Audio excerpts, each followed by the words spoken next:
All right, November 8th, coming off interesting night last night for us here on the Edgework Show as we go 3 and 4 for last night, but the one that gets through the uprights is the one that everybody least expected, so we'll break all that down, break down last night's games.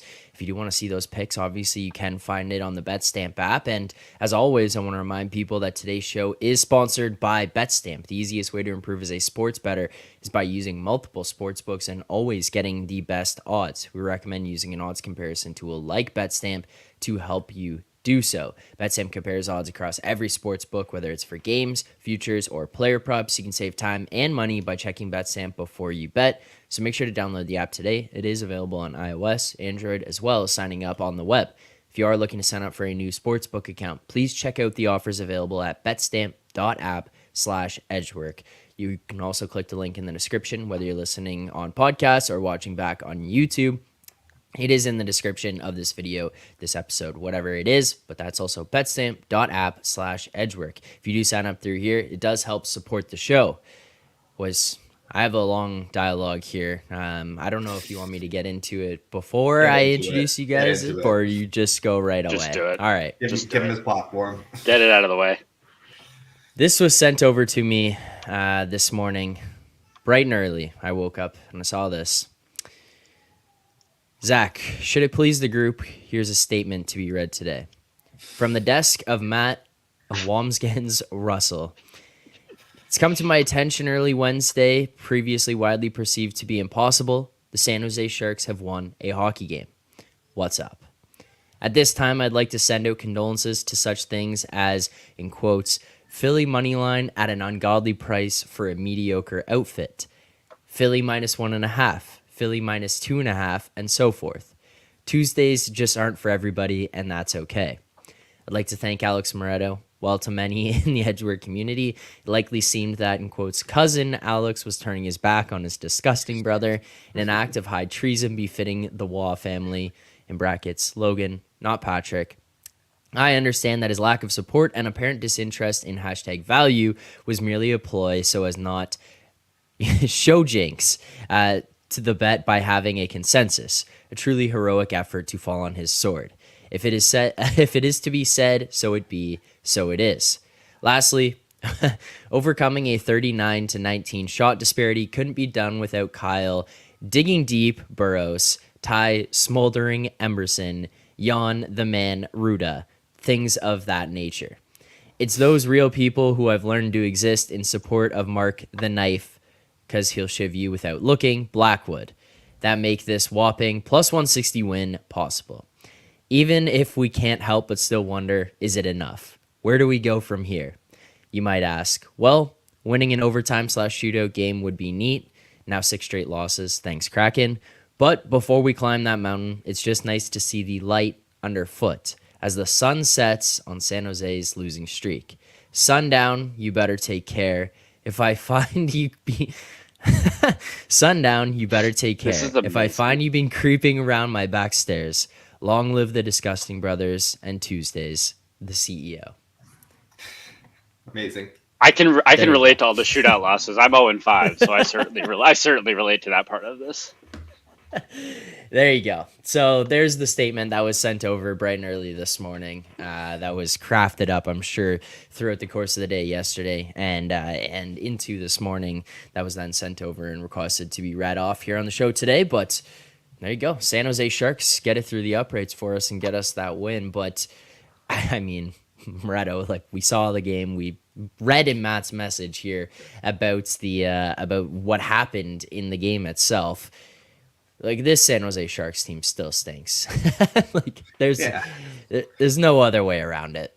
They don't ask how, they ask how many. And they got the 2 points last night despite being thoroughly outplayed and outshot. And, I mean, Matt take him to the window. And I appreciate him giving me the out, saying that I was only saying I didn't want to bet the Sharks because I was falling on my sword to avoid the jinx in the show consensus. I actually had no interest in betting the Sharks, and I did not bet the Sharks. So I am not going to... This is all him. You can take full credit for it as a disgusting brother. I did not live up to my name, and I am frankly embarrassed and come in today with my tail between my legs. All right, fair enough. Well, at least you're gonna own up to that one. Yeah, I did not bet that one either. Kudos to Matt for it, having the balls to do so. I did not. After I looked at it and was like, I still don't think that this is one that I'm gonna get behind, but it does win, and yeah, there you go. Fry's also saying, I always liked Sharks. Never said a bad thing about Sharks. Always supported Sharks. Will not stand for this gross character assassination that I didn't love Sharks. I've seen Jaws several times. So there you go. Everyone seems to be on Team Sharks here this morning. But a few games here on the schedule ahead of us tonight, so we'll break each of those down. But before we get into that, one other team to discuss. We've gotten into some of these sad stories, especially across Canadian hockey markets over the last week or so, in regards to how pathetic some of these organizations have been to start the season. But our friend Matt Alber, who unfortunately had to miss last week, comes back, and are the New York Rangers a wagon? Absolutely. I mean, that score last night, 5-3, like even that was misleading, right? Like they were up 5-0 at the end of the second period. Like they pretty much went into a shell the whole third. They're missing Adam Fox, didn't matter. They're missing Filipino, didn't matter. Igor was out, didn't matter. Like Quick's been good for them this year. Like I know we've kind of shit on him a lot, but like he's actually been above average since leaving LA last year. Like he was fine in a short time with Vegas. Like he's been really good for the Rangers so far this year. I don't know. Laviolette's done a great job with this team so far. But yeah, no, they controlled that game, I'd say start to finish. But the third period, Detroit obviously got a few, and like they did put on a lot of pressure with the empty net late. Like I don't really know how they didn't even make it 5-4 near the end. But no, the Rangers they came out hot from the get-go, and now they're a wagon. Swept through the West Coast. They beat Vancouver, which means they're like the best team in the league just on that alone, right? Like, I'm done saying you've anything. gone to the other side now. Yeah. I think I need to start like going so pro Canucks, and maybe that'll let me actually pick a winner on the show for like the first time in 3 weeks. But no, the Rangers looked great. As I didn't see any of the game Saturday, I'm going to pretend it didn't happen, but no, they look great. So yeah, we'll kind of see what happens. Obviously, they get Minnesota, another team that I know we kind of look to fade a lot, and we faded last night, and that obviously did not work out on Thursday. So no, we'll see what it's like going forward. But yeah, they looked great last night. Are they the best team in the East? Both Obviously. You guys. I think they actually are. Right now? Yeah. Yeah, I mean, right now, no. While you're missing Fox, while Igor's out, obviously. No. Well, okay, Like, not you're like going in this. fully- Not like. Are they the best team in Yeah. the East? Not at this moment, right? This exact second with the injuries. I mean, obviously, factoring the fact that Fox is on their team, Shesterkin's on their team, Cheeto's on their team. I know they're injured right now, but like, yeah, just like going forward, like this season, right now, are they kind of like establishing themselves as the team to beat in the East? Because in my opinion, they are the only team right now in the East that is not like doesn't have like at least one sort of like concerning flaw. yeah, and I get where you're going with that with Carolina and their goaltending. I'd still have them up there, even though like for a few years now, the Rangers match up very well with Carolina, and Carolina is viewed as just a much superior team. And in a vacuum, they might be, but the Rangers just match up so well against them for kind of reasons we talked before about what Carolina's strengths and weaknesses are. I'm still high on the Leafs, I think, long term. Like we'll see what Zach says about that, but I still think the Leafs are up The Leafs there are a good when the team, season but like gets defensively, they're a mess, and it's going to take a lot to fix that. Whereas like the Rangers Well, are and they don't have a built- second goaltender. Like you're expecting a Samsonov tandem, will at be least you don't fine. have a second. Samsonov will be fine. I honestly am very anti-Leafs, and I will say with certainty, I think Samsonov will be fine. Yeah. Okay. Fair enough. Like I don't think it's the Devils. great, but no, the Devils I think are a bit overrated. No, the team I would throw out there though, which I think we might have been surprised on coming into the year, like, look, maybe it's not going to be sustainable, but like, are we just going to discount Boston again? No, definitely not. Right? Like Boston is I'm looking fantastic. at that team like, God, that's a really good team again. Not really expecting that, but Yeah. it just seems like it's I may have just been wrong on them. yeah, like it's just like I don't know if the right word is, but like systemic. You know what I mean? Like it's just Yeah. it's instilled in them. They play a certain way. Doesn't matter who's there, who's not there. Doesn't matter who's injured. Like the Leafs go in there, and the Leafs aside and their inability to play up to like some of those situations, Boston's missing McAvoy, Forbert, Grzelcyk, and it's like doesn't matter. The Bruins play the exact same way. Yeah, like next man up, they don't care.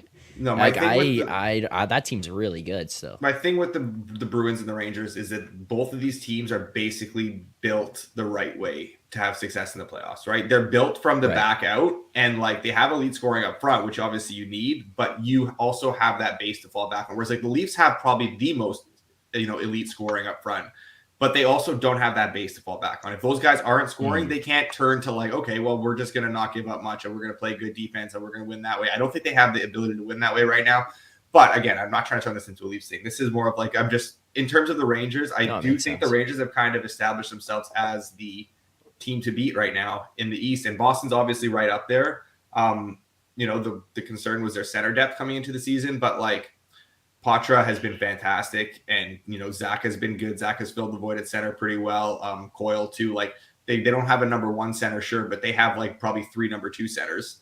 So I mean, you can kind of make up for it that way. And obviously the back end is really strong. But again, the Rangers is the same thing. And like even honestly, Tampa right now, Johansson is. I mean, goaltending is technically an issue, but it's not really been an issue for them. And like that team is very but also good. Though, like he's not the goaltender. Exactly. Like he is right now, well, but like he's right not. now. But like Vasilevsky will be back, and when Vasilevsky comes back, if he's like rested and if he's actually able to get back to Vasilevsky coming off the surgery, I mean, that team is unreal. That is a very, very good hockey team. That like again, Tampa 100%. And Boston, 2 teams that we have been basically not. I say we. I don't want to loop myself into this because I predicted Boston and Tampa to still be good. I know Matt was anti-Boston, but you're pro Tampa. But like I don't know. I just think these are 2 teams that were like everyone was just like like Vasilevsky's hurt. Tampa's probably done now. They didn't win in the playoffs last year. They're probably this is the end of it for them. Boston lost Bergeron. They lost Krejci. They're probably like no. These are 2 fantastic hockey teams still. These are still 2 very very good hockey teams and 2 teams that are kind of built for that playoff success. Like. I mean, last night you see Jeannot go after Xhekaj. Like Xhekaj is one of the, if not the strongest guys in the NHL, and Jeannot really kind of fed him his lunch on that one in that first fight. Like Jeannot looks like he's a player for them right now. He was obviously injured last year. They didn't really get much from him. I mean, getting him a full season out of Esamont, like this is a very deep team up front, solid on the back end, and then guess what? They're going to get Vasilevsky back. So, man, the East is pretty wild right now. But again, just saying how good, Boston kind of looks and Tampa looks, I still think the Rangers are the best team at the 3. Yeah. I can't really argue against that. Yeah, I know my issue with Boston, and I guess Toronto a little bit long term is like, how are they going to get better? Like Boston just spent everything as far as picks, prospects, whatever went last year when they had that elite team. And it's like, I think the Rangers are in a position to be able to add. Tampa's obviously kind of emptied the cupboard, but I think they still have some stuff they could send. Like Florida's going to be able to add. Like Carolina's going to be able to add. New Jersey's going to be able to add. I don't know how Boston and to a lesser degree Toronto add. So while they're very good now, like all these top teams are going to get better. Like I just don't know how they. Like I saw it here, the Boston needs number 1 center. Like I don't know how they're going to get that right. So it's like while I think at this point like they look like they're certainly going to be in the playoffs, I don't know how they like take that next step up. I guess. Yeah, the only thing I would say with that is like, and I know that this is just going to be kind of like a stupid generic toss-out statement, but like, it seems like Boston and Vegas just find the way. Where we sit here and we say there's no clear path to them getting Jack Eichel, or there's no way that they can get Pietrangelo or Mark Stone, and then it's like, oh yeah, actually they just have all of them. And even looking at Boston last year, and it's like, or 2 years ago, sorry, I guess it was. It's like they go out and acquire Lindholm, and then they actually sign him to an extension. And then you get Taylor Hall, sign him to an extension. Bertuzzi gets brought in. It's like there was no way they were going to be able to add Bertuzzi last year, right? And then they just do like, and like I know that doesn't answer where you're sitting here saying I don't know how they do this because like truthfully I can't see right now either. Like I get what you're saying, but. They do, and so it's like sitting here and just like, hey, they're gonna plug these But yeah, Boston's this one team that's just making me feel dumb. And it's not even being anti-Boston as like a Leafs fan or anything. It's genuinely just looked at that roster last year and was like, hey, the East is going to get better around them. I think that they've taken a step back, predicted them to miss the playoffs. Like, we all saw how fucking dumb that take ended up being in the end. And then this year it was like, all right, well, I'm not going to do that again, but they're going to be worse. Obviously, and then now here they are having the start to the season that they are. It's incredible. I think the two pathways are you can move one of the goalies, like you can improve this team by moving one of the goalies, right? And now again, you have to. There's inherent risk involved in that because we saw last year Omar gets hurt. They still have to kind of lean on him a little bit. Then they turn to Swayman. Like you do want that insurance, but like. If this wants to be sort of an all-in year, you can get rid of one of those guys. I think Swayman's like 3.5 and Omar's making 5. Clear space there. Another guy that you can kind of offload would be DeBrusk, who's making $4 million, and he has had he hasn't basically been a factor for this team to start the year. They've been winning without him doing anything. So another guy you can kind of move to create some cap space. So like I'm sure there are ways these teams can get creative, and obviously if you're bringing someone in like March, you're not taking on their full cap hit, right? You're only taking on like a fraction of their salary too. So yeah. All right, I'm going to issue a challenge to the people in the chat here again. We did it yesterday, so thank you to everyone who helped us get there, but I want to see 50 likes by the end of the show here. 50 likes here on this stream. Matt, last thing I'll ask you before we move off of the topic of looking in hindsight, and then before we move to looking at tonight's games, Mike Bromberg here saying, replay of 94, Rangers versus Canucks. I saw so money sending about that in the chat. You were saying that this would be a little bit of a nightmare for you. What are your thoughts on Rangers Canucks Stanley Cup final this year?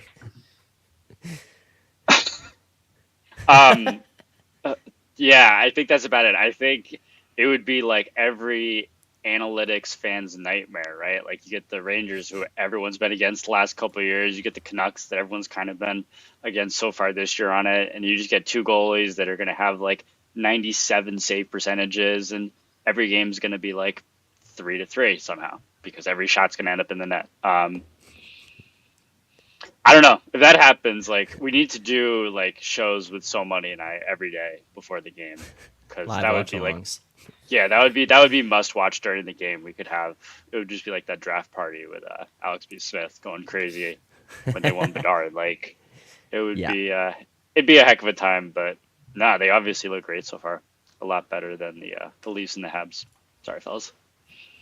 Oh, I mean, hey, you're not wrong. So you lose Hart candidate Kirby Dach in the first game. It's going to be tough to come back from that. So, all right. Anyways, let's get to the games here tonight. First and foremost, the Battle of Ontario. The Ottawa Senators in town here tonight in Toronto, taking on the Maple Leafs. Toronto currently sitting minus 162 right now. The Senators plus 150. We're seeing a total of 7 posted for this game here tonight. Matt, any interest in this one at all, whether it be side or total? No, not at this point. I think maybe some of the early overs were okay. It looks like even that's moved a little bit. If I'm going to play a side, I think it would have to be Ottawa. I just have no interest in this one, to be honest. Yeah, fair enough. We're not going to force bets here. Just also a reminder to people, whether you're watching or listening, we'll go through the games. If you have bets, you have bets. If we don't, we don't. So move on. We're not going to force feed them in the show. But Moretto here in this game, before we move off of it, anything for you? Any interest at all? Can both teams lose? Is that possible? Because I'd be down for that. No, I don't have anything in this one at all. I think that like the over has been kind of blasted, and I don't like. You can't stomach an under in this game. Just like with the obviously with the injuries on the back end, there's just no way. But like, I'm not looking to bet over 7 here either. Like, I think the total is just too high, and we're basically at like a 7. That's you're not getting like significant plus money on that. I don't know. So I just can't do it with the total because you're not going to stomach it under. I'm not betting, definitely not betting over at this price. And side is about right with the injuries. I wish Ottawa, if Zub comes back, maybe like, but again, how much is Zub really going to, move the needle here? But like, it's something considering how many injuries they have on the back end. But yeah, just not looking to get involved at all. That said, this game's going to be like 4-2 at the end of the first, and we're going to be sitting in the chat tonight going, "Why the hell did we not bet this over? This was so obvious. Like 7, who cares? Like, yeah, it's gonna be only minus 146.5. This was so easy, but 4-1 Leafs end of the first period. 5-4 Ottawa final. Yeah, they're gonna blow it. Actually, maybe even 6-4. I could see tie game by the end of the second. Sens lead third period 5-4. Empty netter 6-4. 6-4 Sens tonight. That's the path. So I guess here's the only thing with this game, right? In the game that we're kind of talking about being so high variance, maybe it's something where you kind of look in play, right? Like if Ottawa jumps out to a quick lead, like maybe it's worth getting the Leafs at a small plus money price. Maybe it's kind of worth looking to do something like that where it's like, you expect there to be a lot of goals in this game. Maybe you get an early goal and kind of look to come back the other way, whether it's kind of a puck line play or a money line play. So maybe I'd be a little interested in looking at that. But no, nothing pregame here. Then you'd have to watch both these teams play hockey, though. That's the other issue. So. I'll be watching it anyways, so yeah. I don't want to watch either of these teams. Sadly, I will as well. Yeah. I'll be sending you guys my pregame position of Sens -1.5 ahead of time, and then Sens live when they're down when the Leafs score, and yeah, it'll be a mess. I'll probably be heavily invested in the Sens here tonight at some point. But is this another Matthew Knies anytime goal for you here? I actually have not looked at that. I'll pull it up right here right now and see where we're at. But I'm assuming. I mean, you know what? Here's my rationale on this. I will say yes. You know what? Yes. At plus 360 on Matthew Knies, there's 340, 350. I still think that's probably good. Probably getting close to range of like maybe start staying away. But like this, like once it gets below 320, I would say no. The reason I would say that is because 300 to 320 is what Tyler Bertuzzi and Calle Jarnkrok were being priced at on that line. I think he's a better offensive player. Maybe I'm going to be mistaken here, but like I just think he has better offensive instincts or capabilities than those guys do. Obviously, making the jump into the NHL at this point. It's going to be a little bit of a transition, but he doesn't seem to have had a problem with it. And his level of maturity, awareness on the ice in these situations fits in really well with Matthews and Marner. You're playing on the first line. He's playing power play too. He's getting a lot more minutes. He's playing with much better players. You can find him in much better situations for him to be able to score. And you're just going to sit here and price him at the same price as Calle Jarnkrok. Now, mind you, Calle Jarnkrok scores. So slandering the overtime hero for you guys. Like, no respect from this fan base, man. But I'm more just saying, like, he was being priced worse than Calle Jarnkrok, or at a higher price than Calle Jarnkrok was on this line. And like on that first line, I don't think that's good rationale. Appropriate. Yeah. Some players, I probably would actually. There are some players who elevate the players around them, and there are some players who need good players around them to be elevated. And I guess Matthew Knies falls into the latter category, and he's getting that opportunity here. So, yeah, decent luck. We'll see. All right. Speaking of overtime goal scorers, like, is there a way to just bet, like, I know last year during the playoffs, like, a lot of books would offer markets for, like, who scores the overtime goal. Is there any way on every Carolina Hurricanes game you can bet Marty Necas to score the overtime goal? Because he has 6 in, like, a year plus now. It's crazy. Like, he got another one last night. Yeah. It's like, I don't even know how many games they've won in overtime over the last year plus now, but it seems like every single time he's scored for them. All right. I'm going to lock this in. You convince me. I'll go a half unit on Matthew Knies, anytime goal plus 360 here. That's on me. If this one doesn't go, that's on me. I'll take that one on the chin. I really had to twist your arm there, hey? Well, I hadn't looked at the number yet. I got everything else ready to go through the show for today, all the prep work of reading this speech that I had to give out and all that stuff. And then when you brought it up, anytime goal, all right. All of you are going to force me to do it. I needed to see where that number was at. All right, a couple more games here. Next up, we'll look at the Florida Panthers on the road here. in Washington. Washington's sitting at plus 126, Florida minus 130, total of 6.5 right now. If you shop around, you can get plus 100 on the over on the 6.5. But otherwise, if you're looking at a book like Pinnacle, you can see that one minus 104 for tonight's game. Moretto, anything for you here between the Panthers and the Capitals? I am, again, not betting anything. I am closer to Florida, and I really do want to bet Florida because I just think that this Caps team is a bit of a mess, and like I just think it's going to be a really long season for them. You kind of like the way Florida's been playing, and don't like the way Washington's been playing, and obviously the guys Washington has out, but can't quite do it. Kind of priced appropriately, and I'm just not really looking to get involved at this number, total or side. Just again, if like we get maybe some goaltending news that pushes, the line towards Washington a little bit, Washington takes some money, maybe I can come back in on a Florida. But right now, I'm just not into it at all. All right, makes sense. Matt, anything for you at all? No, I think I'm relatively close to the under. I was looking for a bit of a better price here. I was kind of on Washington for a little bit. Like, if I had to play the side, I'd be opposite. I'd be on Washington. I just don't want to do it. I really don't.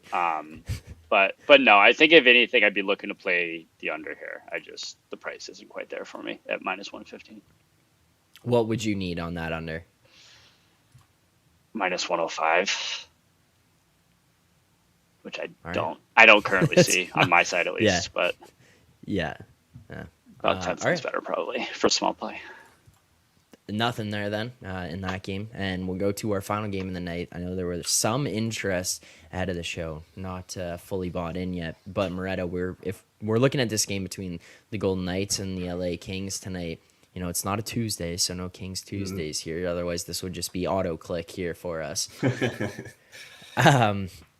Have you gotten there in this game yet, and into a place where you feel like you can make a bet now? So I will very likely end up on the Kings. Almost certainly I will end up on the Kings here. It's just a matter of when I want to bet it. Because right now, obviously, you're kind of waiting for confirmation that Talbot will start. And if we don't get a Talbot start, obviously I'm not looking to bet it at plus 113 when if Copley's announced this is going to run significantly and we could get a much better number on LA. So there's no point entering the market now. You're basically just going to have to wait and see here goaltending wise. The drop off from Talbot to Copley is significant. If Copley does play, I would really have to see how far the line does run. I'd probably want like 125-ish at least on LA to get involved. But if Talbot is announced, I'd be good at current. Plus 110, whatever is fine for me. And yeah, it's just I think we will get a Talbot start because he has started like 5 in a row. So that's where you kind of get a little concerned that, okay, maybe they turn to Copley here. But this is the first game of a back-to-back for them. They play at home to Pittsburgh tomorrow. So usually you're going to play your starter in the first half of the back-to-back, and then they'll probably go to Copley tomorrow against Pittsburgh. So I do feel somewhat confident that we'll get a Talbot start, but I would prefer to wait for confirmation again because there is a pretty considerable difference between the two, at least right now. And I do just even if you don't believe that there's a difference, the market will. And there's no point betting the Kings at this number when if Copley does play, you will get a better number. So yeah, it will probably be Kings for me, but I'd like to wait and make sure that Talbot is starting first before I fire. All right, so nothing there in that game as of right now. No official play for today in that game, but we do have one bet that had my arm twisted into here. So to recap, Matthew Nyes anytime goal plus 360. Shop around for the best prices available in whatever province, state that you're in. Again, for people if you're listening to it later, I think probably stop playing it down to like 320. Anything above that is good. Once it gets to 320, it's more just not really sure if I'd want to go into that kind of range. It would just be stay away there, probably about where it should be at that point. So half unit, Matthew Nyes anytime goal plus 360 If you enjoyed the show here today, please make sure to hit that like button. As always, make sure to subscribe here to the Edgework HQ YouTube channel. I tried to find a quote to end off the show here, Moretto, but I don't think I have anything very good for today. I think those might have been used up on yesterday's. That might have to be the end of that.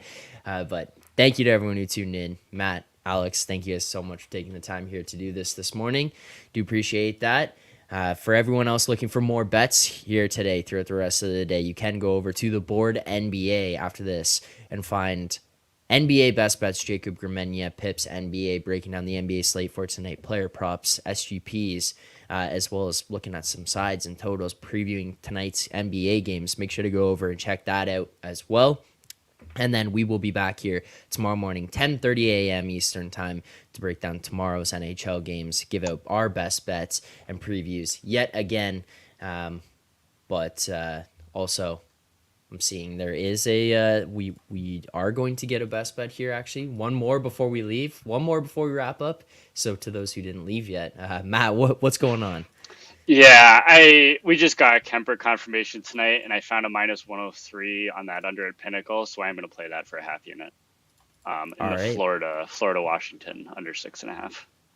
All right, so there you go. A Kemper confirmation under 6.5 -103. That will be a play there for Florida Washington. So another best bet added before we leave. Thank you guys so much for tuning in. Enjoy the games here tonight. Good luck on your bets. See you guys back here tomorrow. Let's have a day.